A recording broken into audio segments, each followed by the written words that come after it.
It's Wednesday, the 6th of October 2021. Welcome to the Fear and Greed Business Headlines, where we give you the top 5 business stories you need to know in just 5 minutes. I'm Michael Thompson, and good morning, Sean Aylmer. Good morning, Michael. 5 stories in 5 minutes. Let's get into it. The Reserve Bank has kept the cash rate at 0.1% and reiterated that it doesn't expect to lift the official cash rate until 2024. It's also upbeat, Sean, about the economic recovery and about the labour market, but it doesn't seem like investors agree. What's going on? Well, the Reserve Bank is confident the current Delta outbreak is a temporary setback to the economy. It thinks the economy is expanding at the moment, and by the middle of next year will have caught up to what it's lost due to these current lockdowns. If that's the case, you'd expect investors to be pretty upbeat, and they were when they first heard the news from the Reserve Bank, but certainly the tone of the share market at the moment is still negative, with tech stocks being sold off really hard yesterday.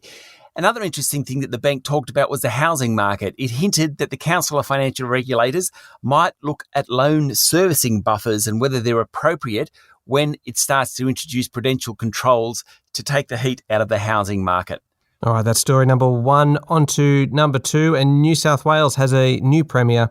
Dominic Perrottet overwhelmingly won the party room vote. The former state treasurer is one of 12 children from Sydney's northwest. He's openly Catholic. He has 6 kids, and he's a social and economic conservative. What else is there to know about him, Sean? Well, can you spell his name, Michael? No. 2 R's, 2 T, 1 T. Keep that in mind. Got it. It's quite a rise for the 39-year-old, who, of course, is replacing Gladys Berejiklian, who resigned last week. He's definitely conservative. He's voted against same-sex marriage, not a fan of abortion, unlikely to vote for the voluntary assisted dying bill, which will come before New South Wales Parliament soon.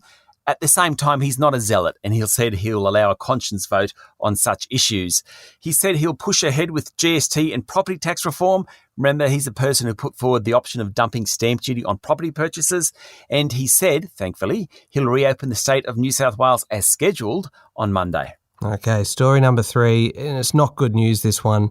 Victoria, well and truly the epicentre of the latest COVID outbreak, with the state yesterday recording the worst single day of new cases anywhere in the country, 1,763, a shocker.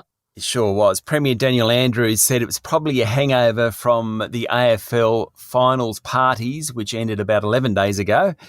He looked really worried yesterday, Mr. Andrews, but he is still upbeat. He's remained committed to reopening the state when the vaccination rate hits 70%.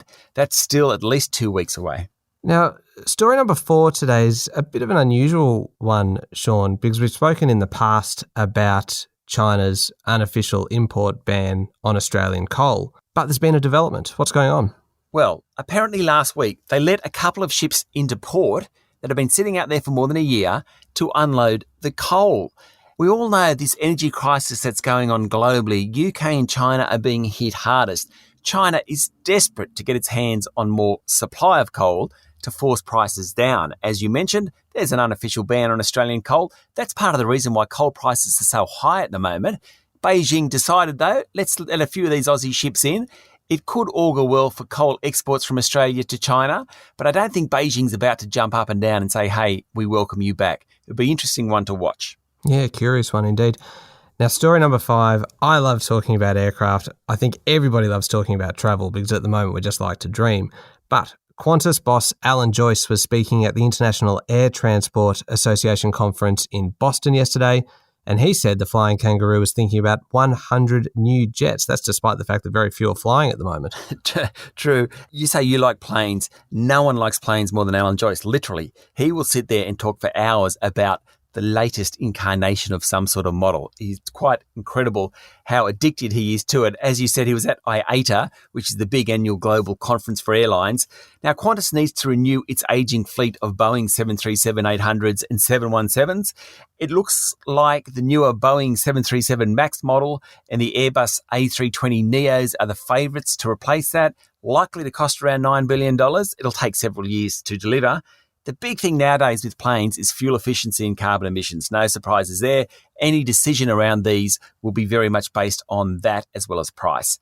Mr. Joyce also outlined what travel to and from Australia would look like in the future. It will involve a minimum of 4 COVID tests and involve digital proof of vaccinations. He also called on the government to phase out 7-day home isolation requirements. Only then will business and leisure tourism come back properly. There we go. The top 5 business stories in 5 minutes. Big ones today. Thank you very much, Sean. Thank you, Michael. It's Wednesday, the 6th of October, 2021.